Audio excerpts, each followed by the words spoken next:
Buenas tardes, os doy la bienvenida como director del Círculo de Bellas Artes a esta, seguro que apasionante, conversación entre José Ignacio Torreblanca y Anu Bradford. La verdad es que es una maravilla tenerla aquí esta tarde y estamos especialmente contentos de que sea en el marco de estos magníficos eventos, de este programa Tech and Society, que Aspen Institute y la Fundación Telefónica llevan ya tiempo desarrollando. Nuestras relaciones, tanto con Aspen Institute como Fundación Telefónica, son relativamente recientes, pero intensas, y se han materializado en proyectos y se seguirán materializando en proyectos en el futuro, y desde luego esta es una estupenda manera de colaborar, pues, trayendo, ¿no?, a algunos de los protagonistas del debate intelectual de nuestro continente y del mundo.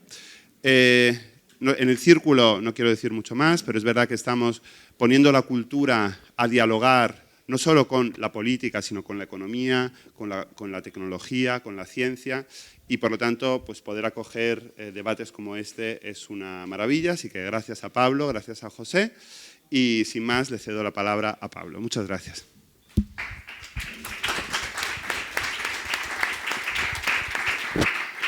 Pues muchas gracias, Valerio. Yo soy Pablo Gonzalo, dirijo el área de conocimiento y cultura digital de Fundación Telefónica, y la verdad es que voy a ser breve para empezar cuanto antes el diálogo con Nacho y Anu Bradford, que es lo interesante. Agradecer a Anu su presencia aquí.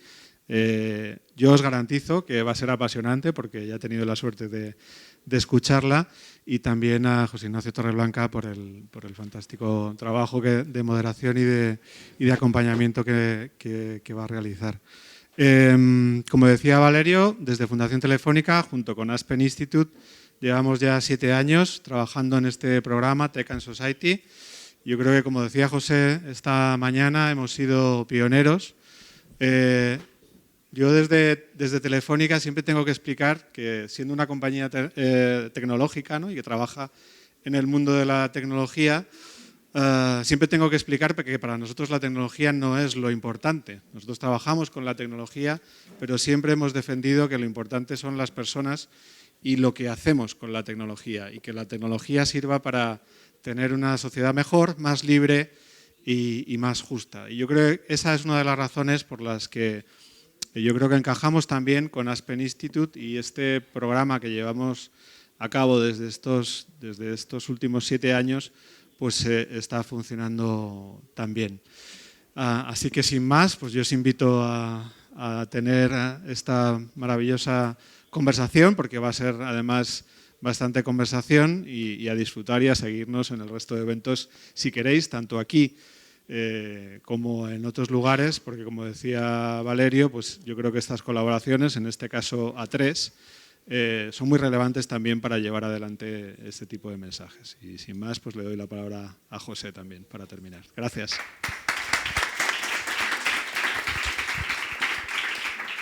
Buenas tardes, soy José María Leilza, secretario general de Aspen Institute de España. Es un placer ser el tercer hombre que presenta a una mujer de tanta categoría intelectual y envergadura en su obra, en sus ideas, como Anu Bradford. Bienvenida a Madrid. Y es un placer hacerlo en colaboración con el Círculo, una institución que admiro, que tan acertadamente dirige Valerio, y con un amigo y ya maestro para muchos, Nacho Torreblanca, que nos enseña a pensar sobre Europa y sobre el mundo desde hace mucho tiempo. Una palabra nada más. El propósito con el que nació Aspen Institute en 1949, de la mano de Ortega y Gasset, nada menos, en las montañas rocosas, fue volver a juntar dos mundos que parecía que se desconectaban: el mundo de lo que se puede hacer, la tecnología, la economía, y el mundo de lo que se debe hacer, el servicio al bien común, el razonamiento moral. Y en ese mismo empeño, quizá ahora más que nunca, ante todos los retos y todas las oportunidades que se nos presentan como sociedad, trabajamos con socios tan buenos como Fundación Telefónica, con los que compartimos ADN. Muchísimas gracias. Gracias, Nacho, y muchas gracias, Anu. Gracias.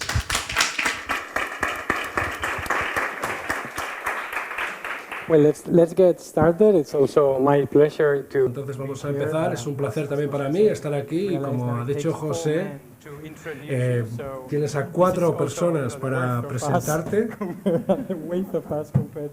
y para presentar a una mujer. Esto llama la atención teniendo en cuenta la envergadura intelectual que tienes. Así que para estar aquí, señora Bradford, es un placer tenerla aquí después de tantos años siguiéndolas. Y yo estoy aquí para intentar guiar un poco la conversación y ayudarte a navegar estos temas. Estamos haciendo esto en colaboración con Telefónica y Aspen, que, como sabéis, son las instituciones que mantienen esta discusión en España sobre tecnología y sociedad, mantienen este debate vivo, y entonces estamos manejando las consecuencias del desarrollo de la tecnología. Así que es muy buena noticia que podamos tener un ponente de este nivel aquí. Así que el profesor Bradford ha tenido 4 eventos ya hoy y ha perdido la voz la semana pasada, y aún así tiene que seguir hablando de Bruselas. Entonces tenemos que intentar proteger su voz. Por lo tanto, vamos a poner una proyección de una conversación que ya ha tenido en Bruselas sobre el efecto Bruselas, donde habla de todos los conceptos que ella plantea. Y luego vamos a tener una conversación con ciertas cuestiones que le podemos hacer a ellas, y luego queremos también que el público participe en esta conversación, de manera que pueda ir respondiendo ella a las preguntas que le vayamos haciendo. Y esperamos acabar a las 8 menos cuarto, por lo tanto tenemos 1 hora. Entonces, bueno, ¿quieres decir hola quieres presentarte antes de poner el vídeo? Así que te puedes presentar primero. Sí, muchas gracias, Nacho. Quiero dar las gracias a todos mis anfitriones. Ha sido un día maravilloso. Madrid es un lugar muy especial para mí. Es donde terminé The Brussels Effect. Vivía aquí, estaba viviendo aquí con mi familia durante 6 meses, y esta es la primera vez que vuelvo, así que está siendo muy especial. Muchas gracias por abrir esta conversación aquí sobre The Digital Empires. Siento no estar al 100%, no estar en plena forma para compartir esta historia, por eso vamos a empezar un poco con el vídeo y luego ya retomamos a partir de ahí. Espero así poder conservar la voz para la sesión de preguntas también al final. Así que, bueno, si hablamos de que te vuelvas a ser madrileña, pues ya has ganado muchos puntos con lo que has dicho. Así que, bueno, creo que es una buena manera de aprovechar el viaje. De momento vamos a ver el vídeo y luego podemos empezar con la conversación. What is it about these empires and the battle that you describe in your book? Yeah, so digital empire starts from this notion that there's increasingly a consensus around the world that technology needs to be regulated. But there is no consensus on what that regulation ought to look like. So in the book, I argue that there are 3 primary ways to think about tech regulation. There is the American market-driven model, the Chinese state-driven model, and the European, what I call a rights-driven model. And these all reflect different views on the relationship between the state, the market, and the individual. And then I call these empires because none of the 3 are really confining their regulatory models to their own market. Todos ellos, los tres, no se limitan a su propio alcance. Por ejemplo, se está exportando la parte tecnológica de todo este imperio. Tenemos la infraestructura, esta es la parte de Asia, los cables, están expandiendo hacia ese imperio chino. Luego tenemos el imperio europeo que está expandiendo con lo que ellos cuentan, que es la regulación digital. Están encontrando así como abrirse camino al resto del mundo a través de la regulación de estas tecnologías. Así que tenemos estos 3 imperios que están ofreciendo una capa distinta a ese ecosistema digital que tenemos. Tenemos todos los mercados del mundo, las empresas tecnológicas estadounidenses, la tecnología china y la regulación europea. Ahí es donde donde confluyen y donde entran en conflicto, en colisión, esos tres imperios. Estamos viendo ahí, bueno, esta batalla. Vemos cómo se está escalando el mundo tecnológico, especialmente en esa carrera entre China y Estados Unidos. En la Unión Europea, donde estamos, me parece que hemos perdido la batalla, porque las personas con las que yo hablo dicen que Europa es muy buena regulando, pero no anulando. Entonces a mí me parece que realmente la Unión Europea no está en esta batalla, la ha perdido. Sí, yo comparto esa preocupación, Javier. Personalmente no creo que estemos a merced en Europa de Estados Unidos y de China. Tenemos un modelo que se guía por el mercado. Hay mercados más permisivos y menos permisivos. Entonces, en Europa estamos intentando establecer nuestro propio camino articulando las normas de este imperio. Pero estoy completamente de acuerdo y creo que no deberíamos contentarnos con esto. Tenemos que salir ahí fuera, jugar también, tener también nuestra ofensiva. Con esto podemos responder con la innovación europea. Pero el tema de la jurisdicción, los europeos no están detrás de Estados Unidos y China. Estamos regulando la tecnología, pero no es esto lo que hace que las empresas europeas vayan a la zaga. Lo que estamos intentando es, bueno, tenemos ese deseo, esa voluntad de regular y por eso se deja al lado otras partes que también son importantes en el ecosistema. Pero en Europa debemos seguir construyendo todo esto de manera muy decisiva. Tenemos mucho que hacer y podemos ayudar así a la innovación. Voy a mencionar algunos casos. Tenemos que completar, finalizar el mercado único tecnológico. De otra manera no podríamos llegar ahí. Necesitamos un mercado de capitales sólido e integrado. Esa es la manera de financiar la innovación.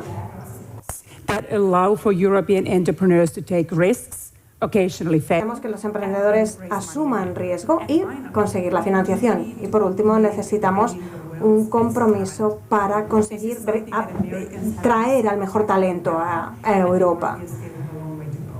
Nos queda mucho camino todavía por hacer, mucho camino por recorrer en Europa. Esta es la parte importante para que Europa sea un jugador, un actor importante en este camino a un mercado mejor tecnológicamente. Perfecto, muchas gracias. Bueno, con esto he podido descansar un poquito la voz para explicar un poco lo básico de estos tres imperios y los distintos papeles de China, Estados Unidos y Europa. He mencionado en el vídeo, cuando tenemos estos imperios digitales que contribuyen con distintas capas a este ecosistema en distintos mercados, entran en conflicto. Vemos esa colisión y el libro habla mucho de esas distintas trayectorias, pero hay distintas batallas en las que vemos este conflicto. Al mismo tiempo vemos que estos imperios luchan a nivel horizontal, estas batallas horizontales. Y vemos también, hay batallas de regulación, batallas regulatorias entre Estados Unidos y Europa, cuando Estados Unidos intenta imponer el poder de sus empresas tecnológicas, pero al mismo tiempo, cuando esas batallas horizontales se dan, vemos también batallas a nivel vertical, cuando vemos que cada gobierno, cada administración está intentando enfrentarse en sus propios mercados a esas empresas tecnológicas. Y esos dos niveles de batalla confluyen, porque si pensamos en Estados Unidos, por ejemplo, ahora mismo, si tienen que abandonar algunas de las limitaciones en sus mercados y empiezan a regular el poder de las empresas tecnológicas, también están creciendo. Y esa deliberación de regulación se da a la sombra del mundo tecnológico de China y Estados Unidos, lo que añade esas limitaciones. El Estados Unidos no quiere que llevemos eso hasta el final y regulemos las empresas tecnológicas porque quieren conservar el activo que tienen, con el que ellos pueden jugar contra China en esa batalla.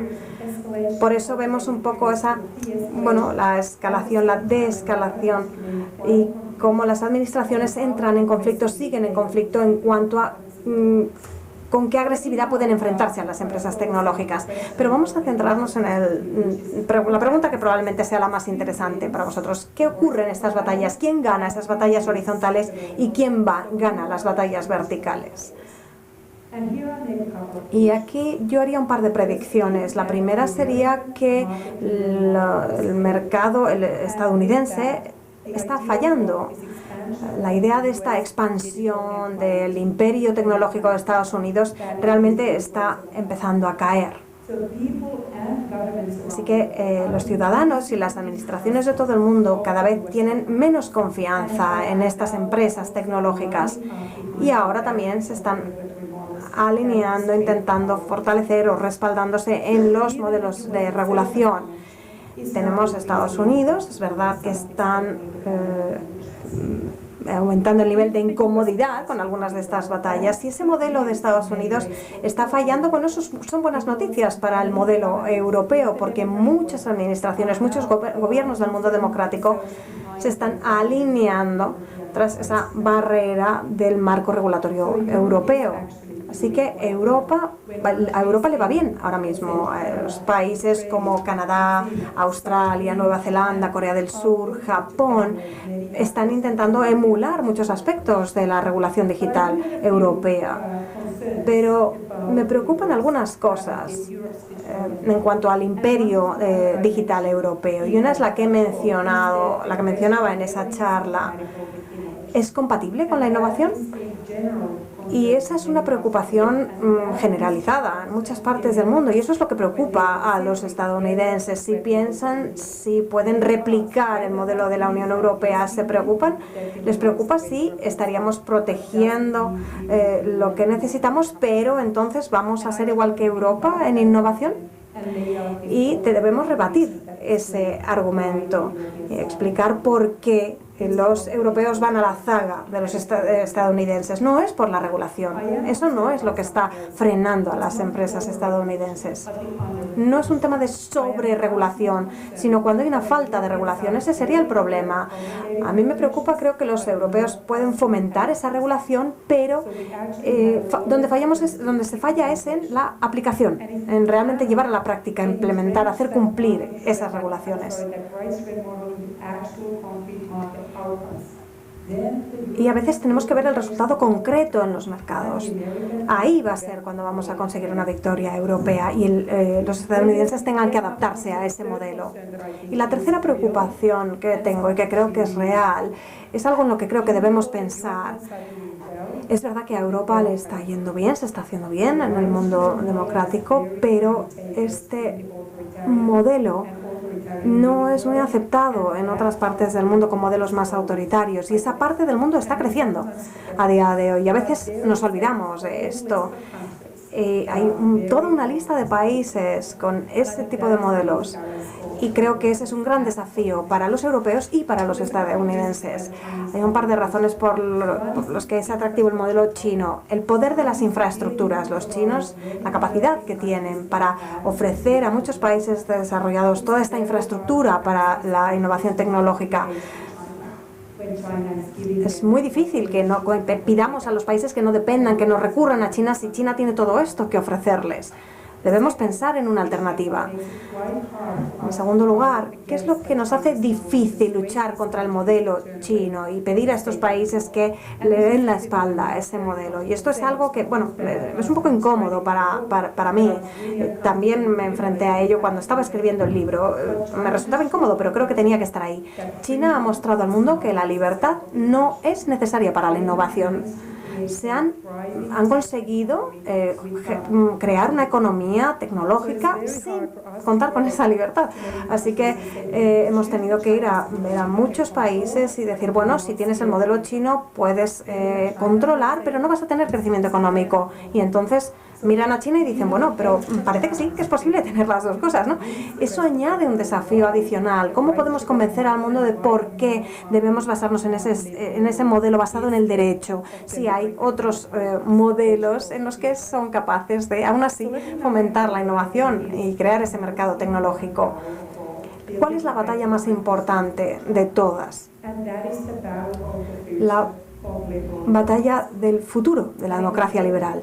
En el libro recuerdo que Estados Unidos y la Unión Europea, la democracia liberal puede funcionar de dos maneras. Por un lado, si Estados Unidos y la Unión Europea pierden esta batalla horizontal con China y el mundo cada vez es más tecnológico, más digital y más autoritario. En ese caso no podríamos dar por supuesta nuestra victoria. En segundo lugar, es muy importante para nosotros. La democracia liberal también se erosiona si Estados Unidos y la Unión Europea pierden su batalla vertical con las empresas tecnológicas. Y no podemos hacer frente a esas plataformas digitales. Y esa es una batalla que no necesitamos ganando necesariamente. A Estados Unidos le cuesta legislar. Realmente en el Congreso no se está consiguiendo nada en la legislación, la regulación de la tecnología. En la Unión Europea sí se está legislando. La Unión Europea dice, sabemos legislar, estamos legislando, pero nos cuesta ponerlo en práctica, conseguir el cumplimiento de esa regulación. En Estados Unidos, si deciden que tienen que pararle los pies a una tecnológica, lo van a hacer.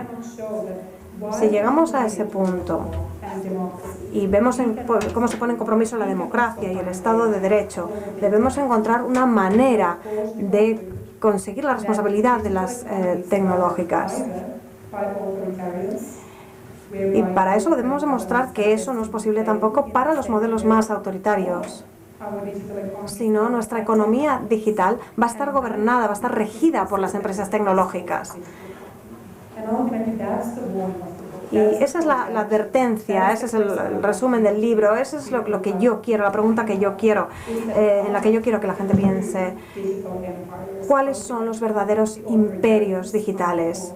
¿Los modelos autoritarios o las empresas tecnológicas? ¿O hay una manera en la que podamos mostrar que las democracias liberales pueden ofrecer las bases para esos nuevos modelos digitales? Bueno, pues muy bien, vamos a empezar la conversación. Y primero quería preguntarte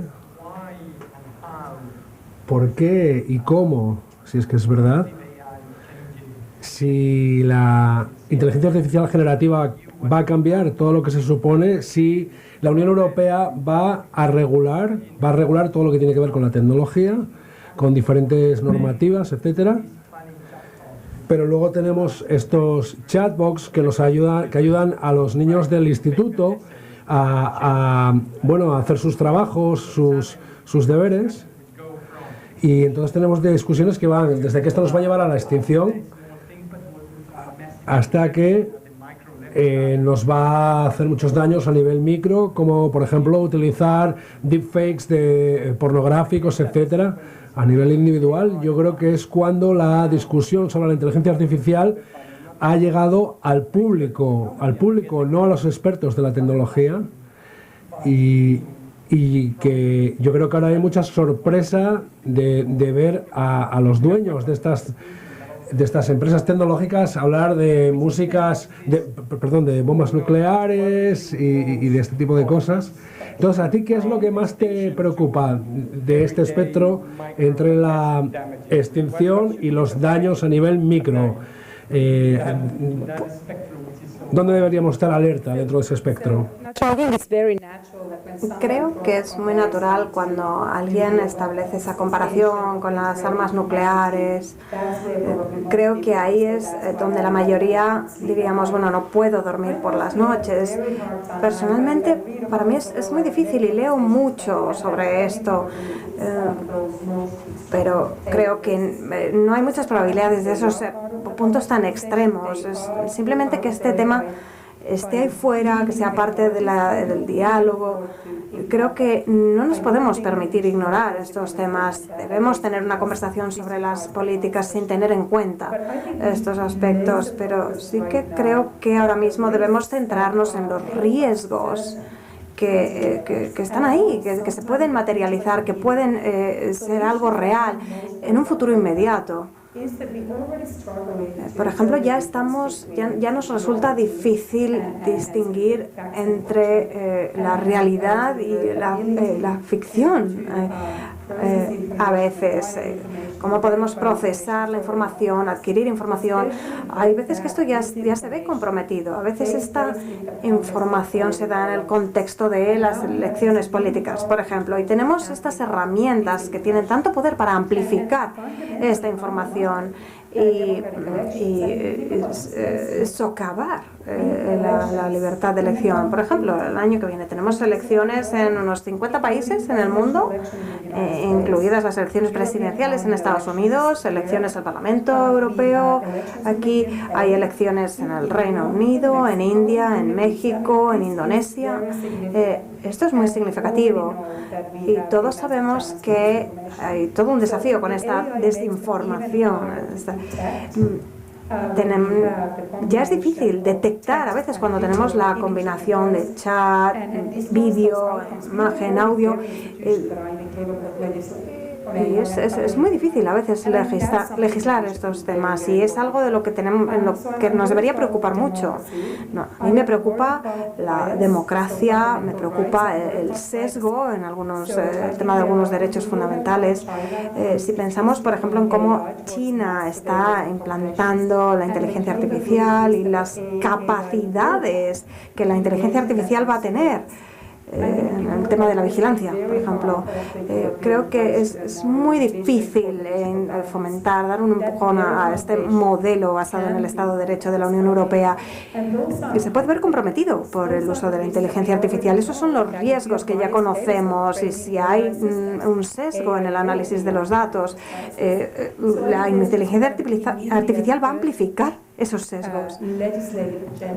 Así que necesitamos establecer una agenda de legislación para legislar todo esto y debemos intentar coordinar todos los esfuerzos científicos para intentar también identificar, detectar y poder explorar y prevenir los riesgos que podemos encontrar a largo plazo. Que esto nos lleva de manera natural a la siguiente pregunta, que es sobre Elon Musk y la implementación y el cumplimiento, hacer cumplir las cosas, porque en el pasado no teníamos ensayos de ADN y simplemente con un código ético y con los ejercicios que se han hecho sobre esto, pues bueno, las cosas se van haciendo. Entonces Elon Musk llega y bueno, había tenido Twitter, Tesla, tiene varios avisos de la Comisión Europea.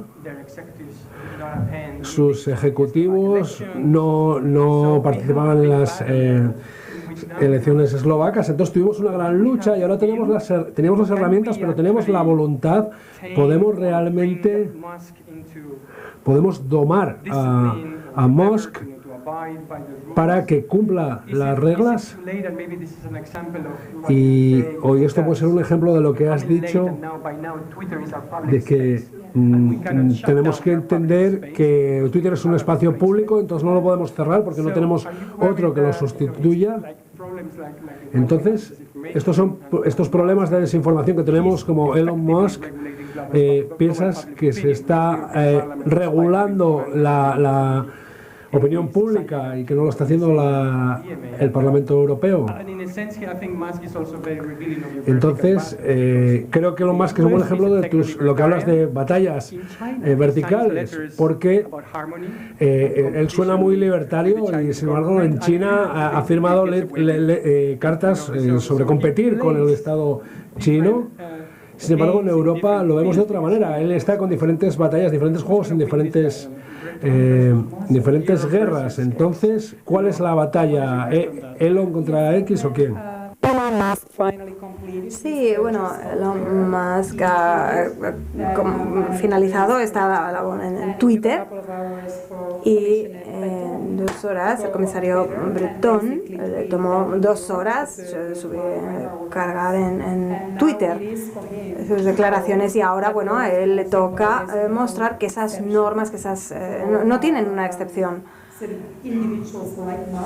para individuos como Musk, cuyo instinto es no acatar las normas, ¿no?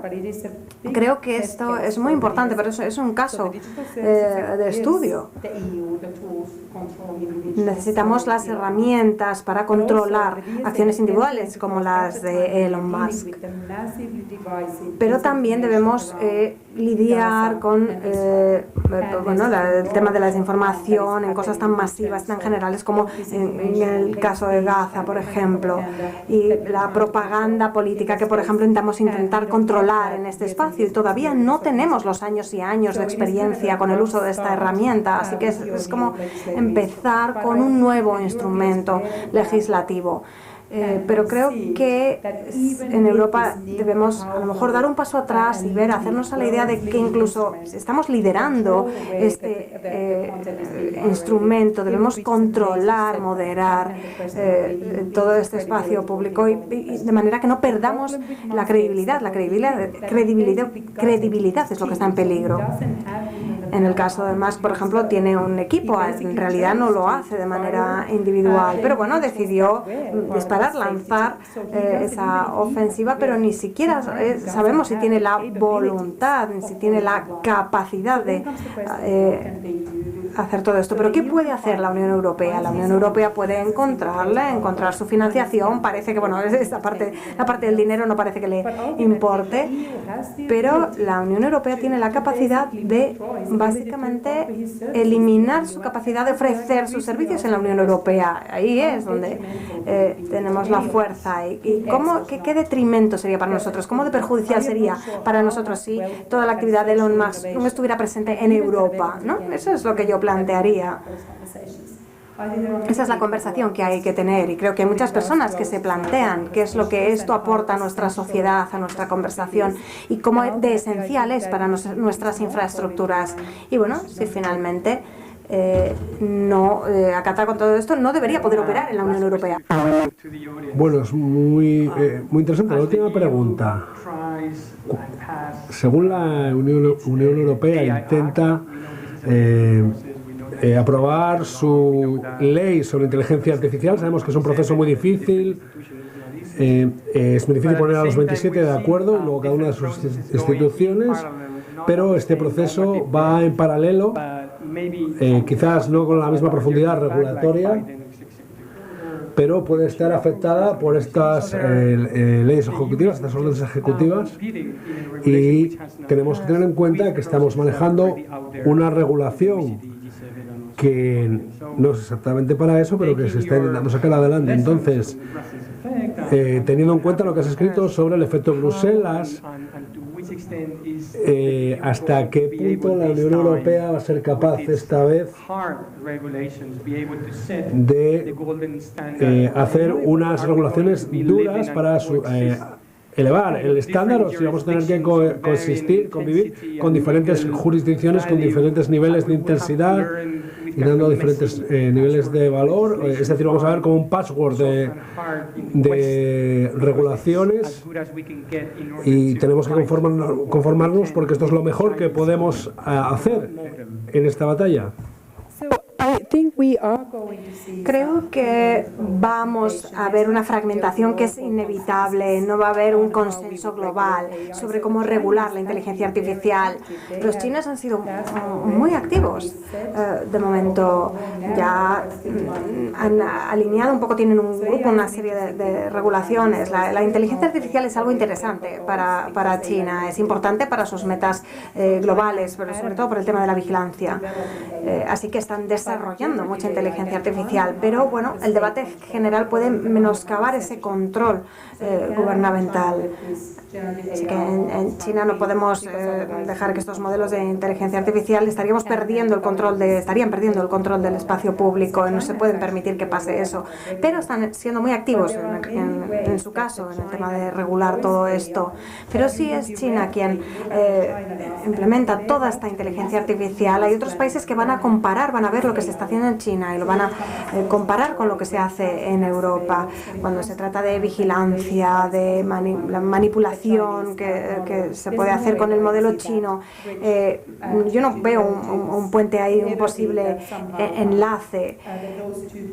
Me parece que son dos posiciones que no se pueden, son irreconciliables. Así que va a haber diferencias. Pero creo que ha sido muy sano que se convocara la cumbre en la Unión Europea para tener esta conversación, para mantener este diálogo. Aunque no tengamos todavía un tratado de inteligencia artificial, necesitamos un entendimiento, ver de dónde venimos en cada uno de los países.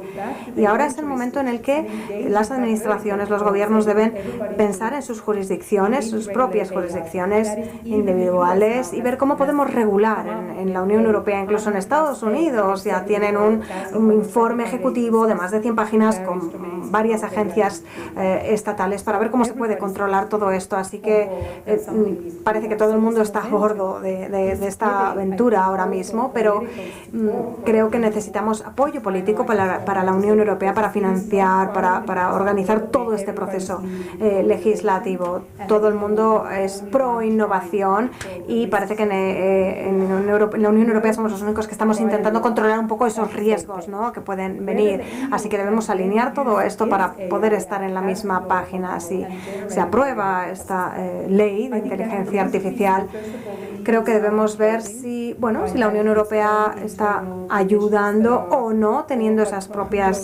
propias divisiones internas. Si perdemos ahora esa inercia y no conseguimos todo esto, creo que hacerlo antes del fin de la presidencia de España, creo que, no sé, como muy tarde lo tendríamos que hacer a principios del año que viene, porque si no, no se va a poder aprobar en el Parlamento y estaríamos perdiendo ese activo importante, ¿no?, si perdemos esta inercia y el buen momento. Creo que esta va a ser la legislación más importante en esto, si lo conseguimos, porque la ley china, que ya está ahí, es una ley horizontal, no controla esa especulación y es una regulación, es un modelo más autoritario, no es válido para los modelos democráticos. Necesitamos establecer unos estándares, unas guías, prácticas voluntarias, casos de estudio, recursos que se pueden dedicar. De momento no se está haciendo mucho en controlar esos altos riesgos que puede haber en la aplicación de la inteligencia artificial. Así que necesitamos esta ley, va a ser la ley que afecte a cualquier empresa tecnológica que quiera operar en la Unión Europea, por lo que creo que va a tener un efecto global muy importante. Un ejemplo, porque ese efecto Bruselas, ¿no?, en algunos casos. Normalmente estos modelos de inteligencia artificial son mejores cuantos más datos se utilizan para entrenarlos, así que las empresas no quieren eliminar, no quieren desperdiciar los datos para estos modelos. Si queremos utilizar esos datos para entrenar los modelos, debemos asegurarnos de que sean datos que confluyan, que respeten esta ley de inteligencia artificial europea. Fuera de la Unión Europea será de otra manera, y si veremos si quieren aplicar también esos mismos modelos de la Unión Europea, si quieren replicar esos modelos. Y a veces, quizá no queramos reentrenar o readaptar esos modelos para otras economías, otros mercados globales.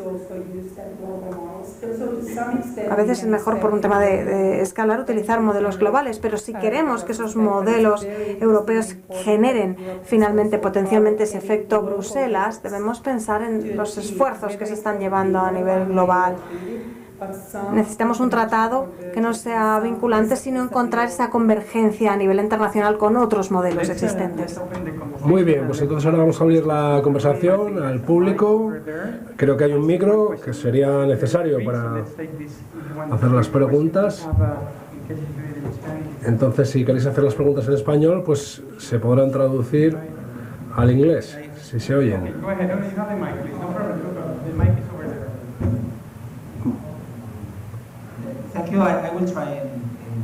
Bueno, muchas gracias. Voy a probar en inglés. Yo trabajo en la administración pública en la parte de tributación y economía en el Ayuntamiento de Madrid, y me preocupa mucho la inteligencia artificial generativa, porque mientras estamos construyendo o creando una regulación para el futuro, la tecnología ya la tenemos ahora disponible, pagando 20 euros al mes a OpenAI en su nueva versión, con unas capacidades para aplicar en el trabajo. Yo tengo dos preguntas.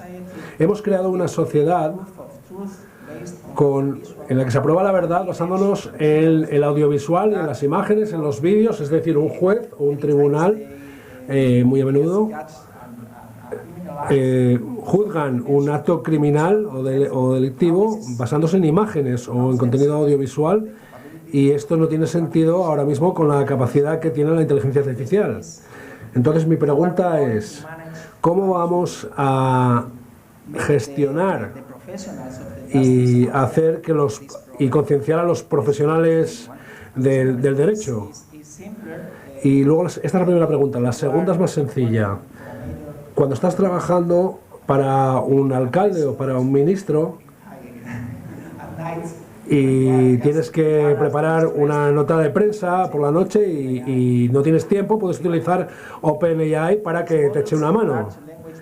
Entonces, estos grandes modelos lingüísticos están dando muchos problemas de alucinaciones, pero están siendo ajustados por las grandes empresas o por la administración. Se están ajustando, haciendo un ajuste fino, y no sabemos cuál es la ética detrás de ese ajuste fino. Entonces, ¿hay alguna posibilidad de regular esos procesos de ajuste fino? Porque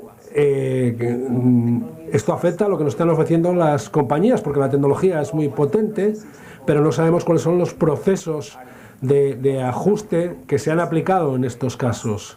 Esto va muy rápido, es algo muy potente y nos lo están ofreciendo, y es un producto muy atractivo, así que esto nos encontramos desorientados. Espero que mi inglés lo haya entendido usted. Sí, respecto a la segunda pregunta, voy a responder eso primero. No solo es difícil ver cuál es la ética de los modelos cuando lo estamos aplicando, cuando es un modelo que no has desarrollado, sino que coges un modelo de otro modelo y lo aplicas en tu jurisdicción. A veces, si hay algo que va mal con ese modelo, tú eres el responsable y no quien haya desarrollado el modelo. Así que eso es algo que debemos tener en cuenta, porque estamos haciendo ese desarrollo inicial. Y luego la pregunta de, ¿estamos en posición de entender el modelo suficientemente bien si no lo hemos desarrollado nosotros? Porque podemos asegurarnos de si lo utilizamos en las administraciones públicas, por ejemplo, ¿no? Si estamos trabajando con temas de seguridad social y estamos utilizando la inteligencia artificial para desarrollar estos beneficios. A veces, bueno, hay un sesgo en el modelo y algunas familias se pueden ver afectadas, o haber ciudadanos que se van a ver afectados, o las mujeres no reciben los mismos beneficios. Bueno, a veces ese sesgo ya estaba ahí en el modelo inicial. La pregunta es, ¿quién es responsable en ese caso, ¿no? Así que hay muchas preguntas, muchos temas, ¿no? En esta, bueno, a lo largo de toda la cadena de suministro. Debemos tener en cuenta desde que se desarrolla el modelo hasta que se implanta toda esa tecnología y tener toda la pirámide del modelo, quién es responsable de asegurarse de que los datos no están sesgados, etcétera. Esa es una pregunta, pero ¿qué podemos esperar de los desarrolladores del modelo para asegurarnos de que satisface nuestras necesidades, de que cumple con todo lo que necesitamos? Bueno, a veces podemos intentar desarrollar nuestros propios modelos personalizados para las administraciones públicas y luego entrenar ese modelo, ese sistema con nuestros propios datos. Tenemos la tecnología básica, pero luego tenemos unos desarrolladores científicos que nos van a ayudar ayudar para que, bueno, esos datos únicos a los que solo nosotros tenemos acceso los podamos utilizar, y entonces con eso se va a entrenar y se va a dirigir el modelo a la población a la que nosotros nos dirigimos, muy específico. Eso probablemente tiene más sentido. Ahí tendríamos sí una responsabilidad, pero es muy importante cómo pensamos en esas distintas relaciones entre el desarrollador inicial y luego la entidad o la persona que esté utilizando, implantando, aplicando ese modelo. Sí, a veces estas grandes empresas tecnológicas desarrollan esos modelos y deben tomar toda serie de precauciones, ¿no? Avanzamos en la cadena de distribución y a veces en algunos de los eslabones podemos no tener ese know-how técnico, y ese es el poder de las grandes empresas tecnológicas si les dejamos a ellos toda la responsabilidad. Y por responder a la primera pregunta, para asegurarme de que la he entendido bien, lo que le preocupa es el entendimiento en la aplicación de la legislación, las agencias de aplicación de la legislación, cómo regular la tecnología de manera eficaz, ¿no? Creo que es una preocupación muy legítima.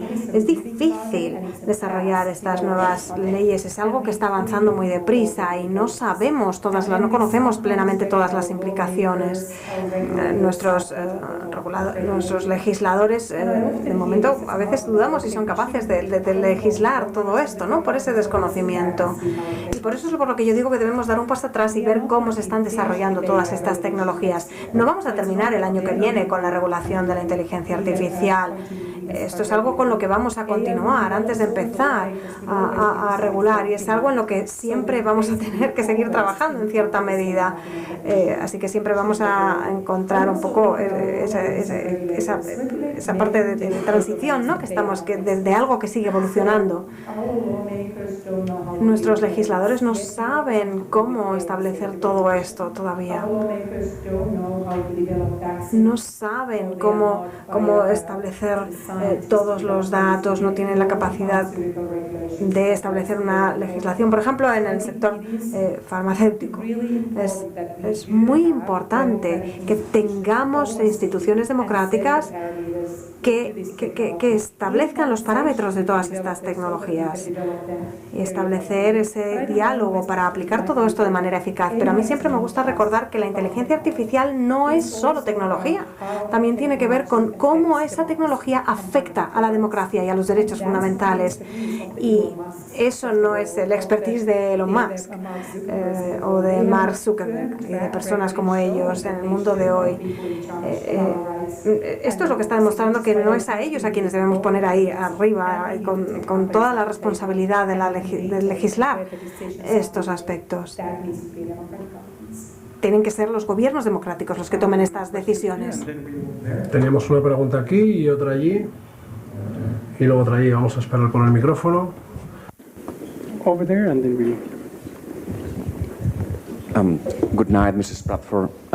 Thanks for this talk. Bueno, señorita Bradford, muchas gracias por esta charla que me ha parecido muy interesante, varias cosas que ha dicho. Ha dicho que no estaba convencida con esta teoría que tiene que ver con la falta de apetito de la Unión Europea, falta de apetito por la innovación, que esto lo causa la regulación, la normativa. ¿Podrías elaborar un poco sobre por qué piensas esto? ¿Cuál sería tu hipótesis?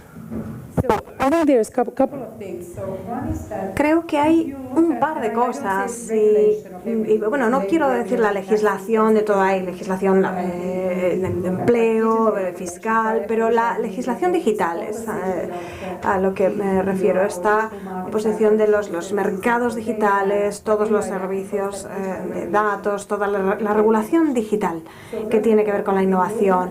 En primer lugar, si vemos el gap, la brecha entre Estados Unidos y la Unión Europea, tiene que ver con que, bueno, en Estados Unidos lo están haciendo mucho mejor que nosotros en lo referente a la creación de empresas tecnológicas, ¿no? Así vemos la lista de Forbes de las 100 compañías líderes, son ellos quienes tienen la mayor parte de empresas líderes en tecnología. Una es SML, Bueno, tenemos a todas las compañías líderes estadounidenses y si pensamos, bueno, es como ver los 100 unicornios, hay muy pocas que sean europeas y no, esto no nos deja en muy buena posición, pero esto no es un fenómeno nuevo, que haya empezado solo ahora, desde que se ha empezado a regular en la Unión Europea los mercados digitales. Había muy poca regulación en la Unión Europea antes de 2010, antes de estos casos antimonopolio y el caso de Google. Había poca regulación, pero aún así la situación era la misma y ahora es verdad que ha habido un cambio, un avance, un progreso muy rápido desde 2010 con estos casos antimonopolio, pero cuando se fundó Google, Facebook, 1998, 2004, había muy poca regulación digital en la Unión Europea y aún así se fundaron estas empresas en Estados Unidos y no en Europa. Es verdad que la regulación europea se ha dirigido mucho a las empresas tecnológicas de Estados Unidos, conocemos de su capacidad, pero tenemos un poco esta idea de que estamos intentando explicar la incapacidad de Europa por innovar a ese mismo nivel. Y por eso yo ofrezco estas otras razones que creo que son más poderosas en realidad. El mercado único europeo. Es difícil escalar en Europa para las empresas tecnológicas. En parte tenemos las barreras culturales y lingüísticas, por supuesto. A veces por eso es más fácil empezar en Estados Unidos. Es una demanda más uniforme, ¿no? Por ejemplo, los libros en Estados Unidos, pues es el mismo idioma. Sin embargo, en Europa se leen libros en muy diferentes idiomas. Los vídeos bajo demanda, por ejemplo, lo mismo. No tenemos esa barrera del idioma en Estados Unidos. En España, la gente de España ve películas distintas a la gente de Letonia. En Estados Unidos todo el mundo ve las mismas películas, en cualquiera de los estados. Es distinto. En Europa pasa lo mismo también. Legislación diferente en los 27 estados miembros. Más difícil, por lo tanto, para las empresas escalar a nivel de toda Europa. Esta es una barrera importante y sigue habiendo esa diferencia entre Europa y Estados Unidos para los servicios digitales.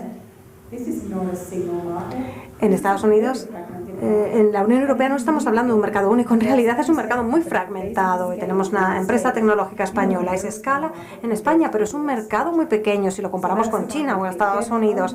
Eso es lo primero importante. Y luego el tema del capital. Las empresas europeas siguen teniendo más difícil el tema de la financiación. Muchas veces tenemos restricciones de quién puede invertir en estas empresas de venture capital. Y en Estados Unidos no ocurre así. Aquí tenemos muchas restricciones de cómo se puede invertir en estos activos de riesgo. Por lo tanto, es más difícil que fluya ese capital en las empresas europeas que en Estados Unidos. Las empresas tecnológicas en Europa pueden hacer, y les puede ir muy bien en las primeras rondas de financiación, pero una vez que tienen ese dinero, tienen que ya pasar al capital estadounidense o en realidad las adquieren otras entidades estadounidenses.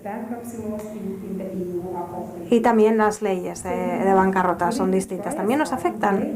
Es decir, es difícil embarcarse en esta aventura, en esta innovación. Si sabemos que si fracasas no vas a poder conseguir financiación otra vez. En Estados Unidos es distinto. Es bueno, vale, fracasas, pero puedes conseguir financiación para una siguiente fase.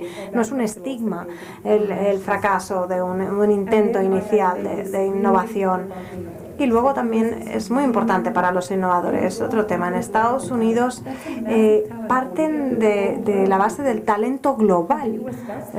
Eso se hace en Estados Unidos. Muchos de los innovadores de Estados Unidos son personas extranjeras. Cuentas con una financiación inicial de mil millones. Son casos que vemos en Estados Unidos en las grandes empresas tecnológicas. Hemos hablado mucho de Elon Musk hoy. ¿Es de Sudáfrica? Jeff Bezos de Amazon, cubano de segunda generación, Steve Jobs de Apple, segunda generación también, mucha gente de fuera, brasileños, el fundador de Google, ruso. Esta es la historia de talento estadounidense. En realidad es Estados Unidos atrayendo talento de todo el mundo y esto es algo que no se consigue en Europa. Así que todo esto lo tenemos ahí y es verdad que no es solo la limitación de esta batalla de la legislación. No quiero decir que toda la legislación sea buena y que nos ayude a evitar los riesgos, sí que creo que hay toda una historia más amplia en la que debemos centrarnos. Bien, teníamos una pregunta por aquí también. A ver, el micrófono.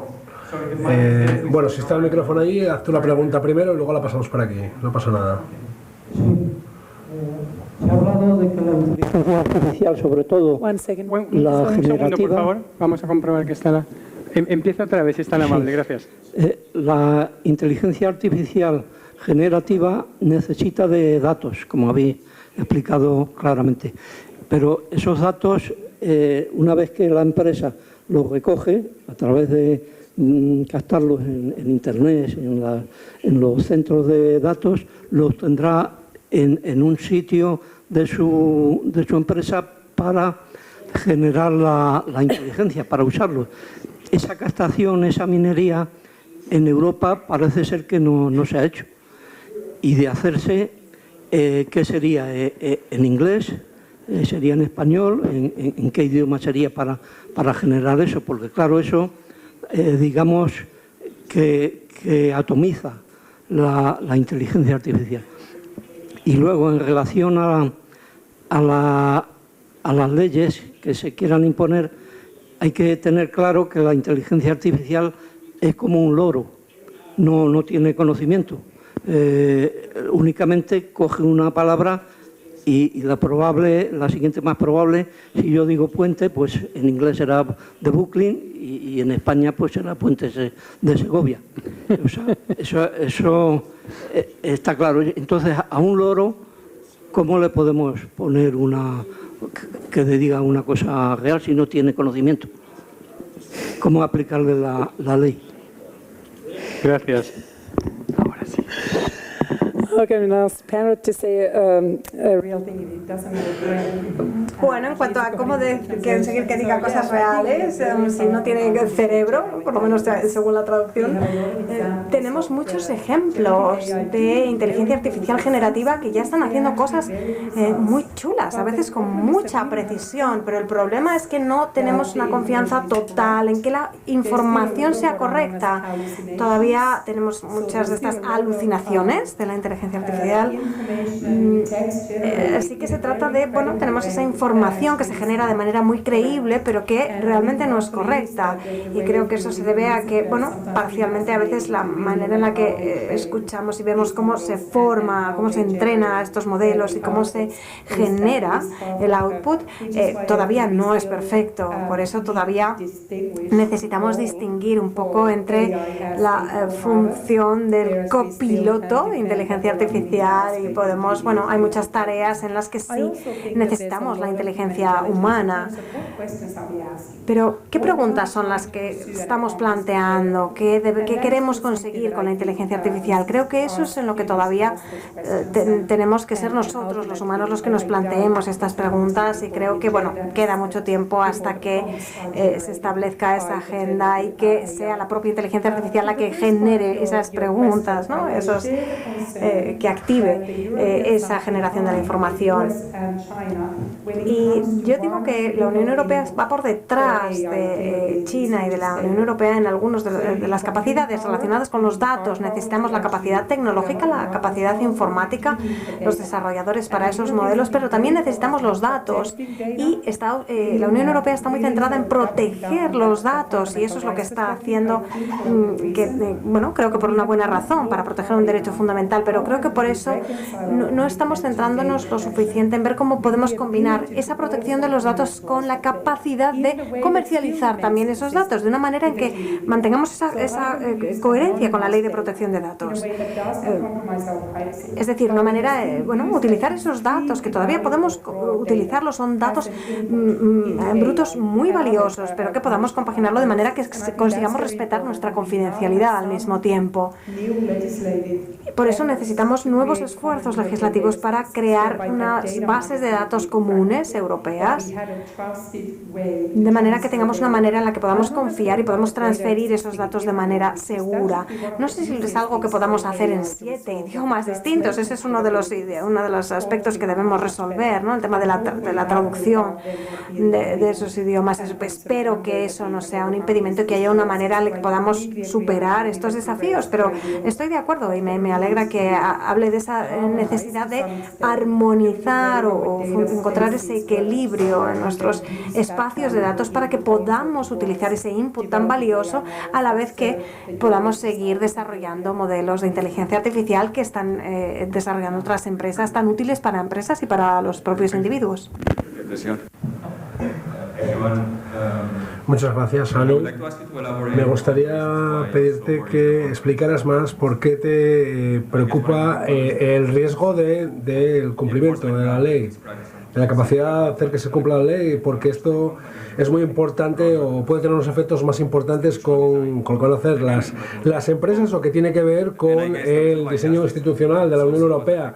Y te estoy preguntando porque hay la hipótesis que si hubiera un planteamiento más acertado de la regulación también sería mejor, se conseguiría un cumplimiento mejor. Y también segunda pregunta, quiero volver a la idea de prohibir Twitter en la Unión Europea, si es una opción realista. ¿Lo has dicho para provocar o realmente lo piensas? Es decir, prohibir X, o sea, lo que era Twitter. ¿Lo has dicho en serio o para provocar? ¿Piensas que esto es posible? Porque yo creo que comparto tu visión sobre los problemas de Twitter, pero yo creo que también es algo que está en el foro público y que sería difícil eliminarlo.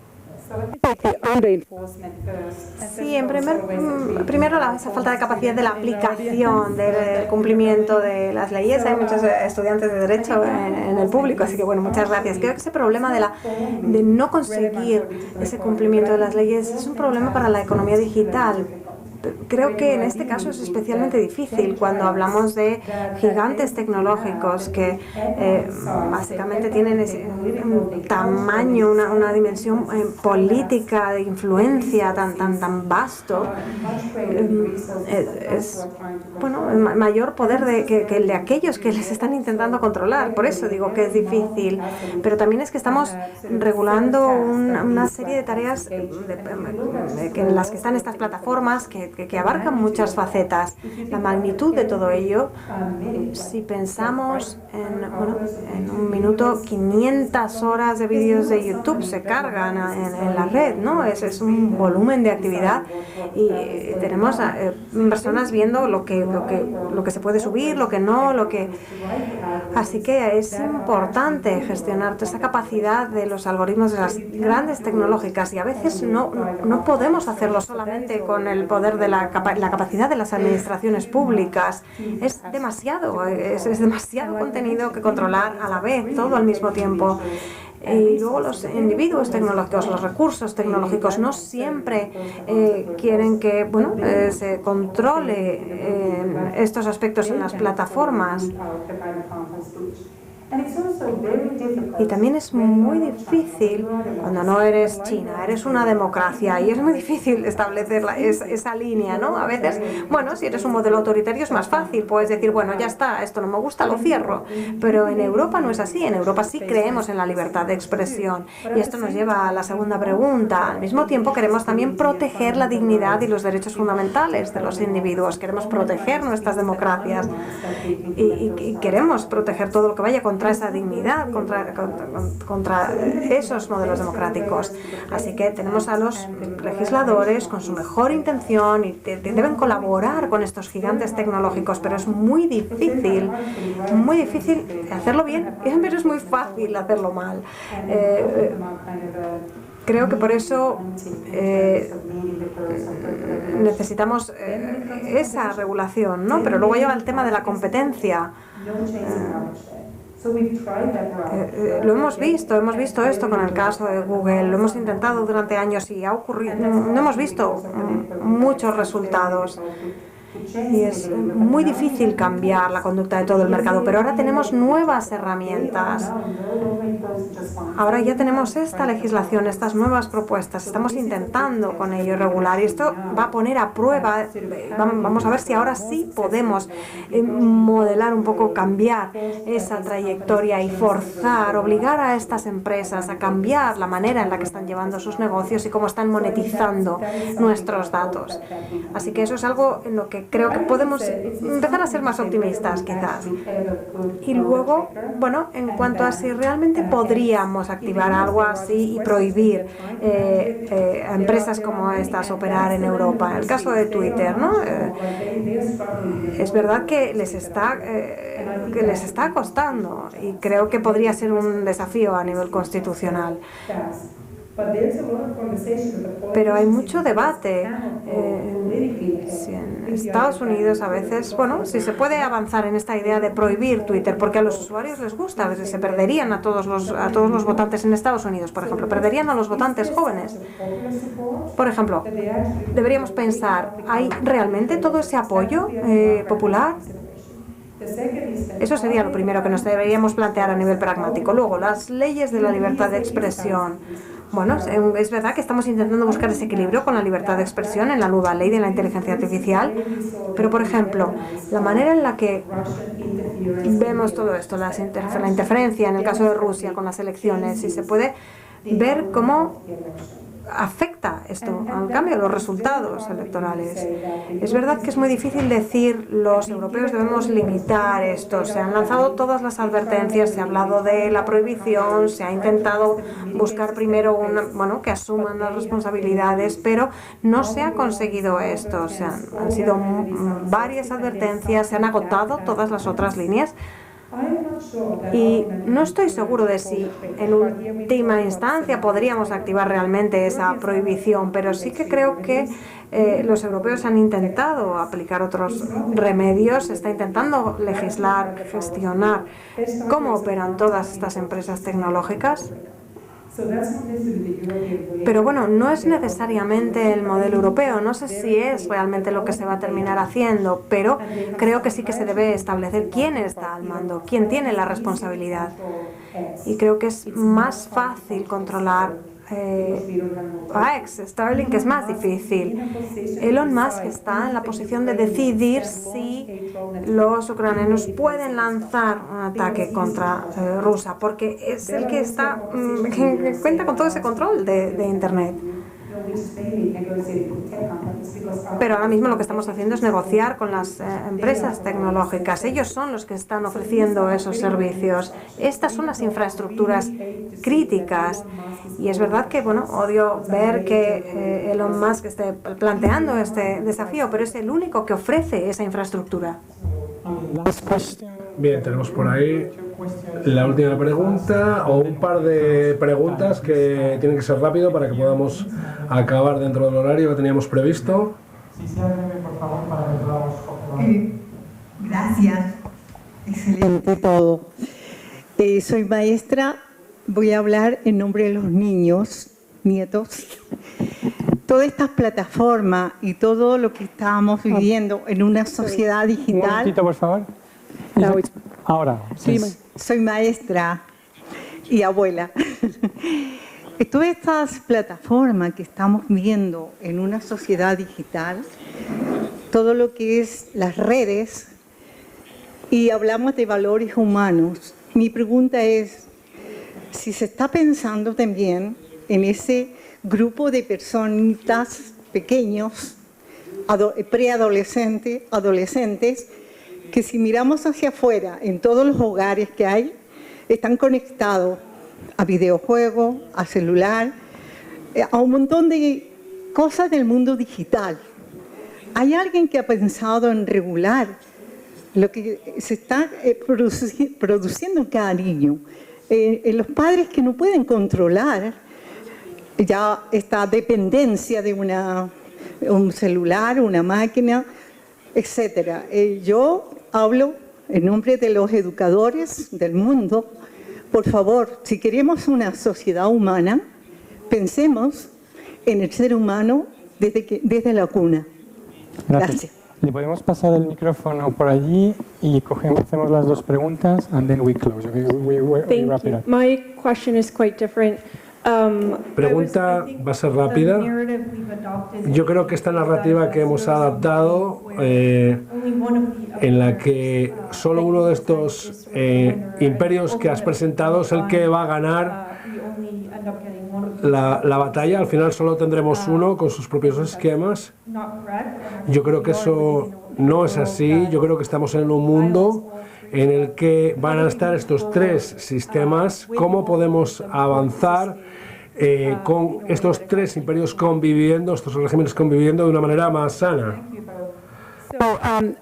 Muchas gracias a las dos. Yo comparto esa preocupación por las nuevas generaciones, por eso he dedicado el libro a mis tres hijos.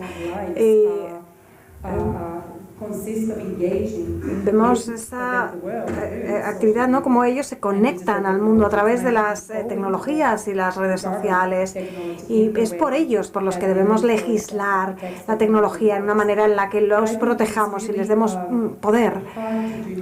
Pero es muy difícil, es verdad que es difícil. Todos los estudios muestran cómo las redes sociales ponen en entredicho su dignidad, cómo se generan problemas de adicción, problemas realmente, bueno, como el bullying, el acoso.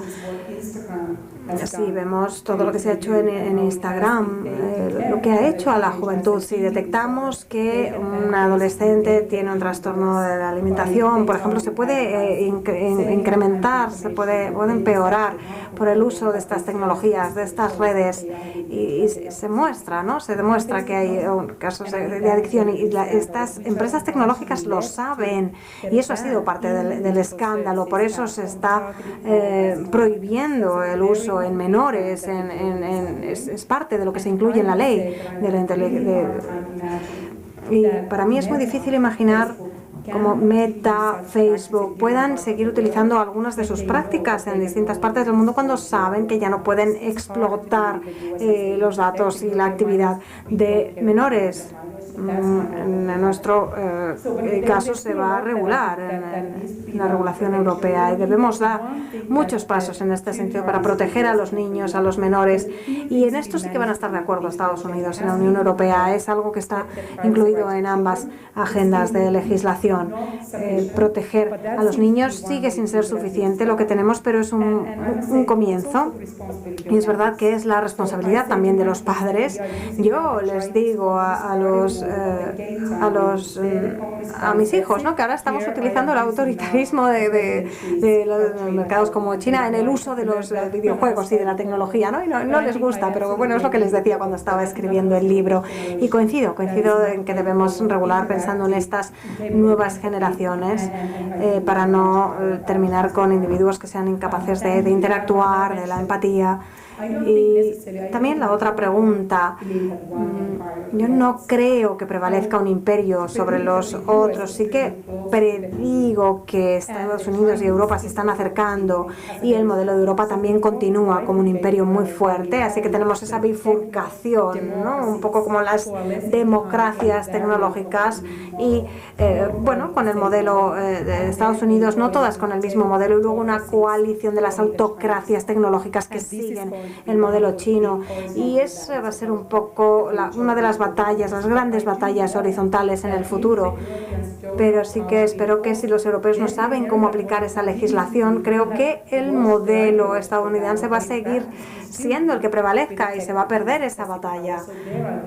Y ahí sí, coincido contigo en que creo que es futuro, hay un futuro posible en el que vamos a continuar teniendo estos imperios, vamos a seguir con estas batallas entre los tres, y tendremos que seguir viendo cuál va a ser el que va a liderar las tecnologías, las sociedades digitales. Muchas gracias, has hablado de muchas cosas, pero bueno, nos quedamos sin tiempo, ahora nos tenemos que ir. Queremos dar las gracias a todo el mundo que ha venido aquí, creo que han disfrutado la conversación que hemos tenido. tenido y han aprendido mucho sobre tu trabajo. Gracias a los organizadores, Telefónica y Aspen, y también a los intérpretes por su trabajo. Y gracias a todos por haber venido. Muchas gracias.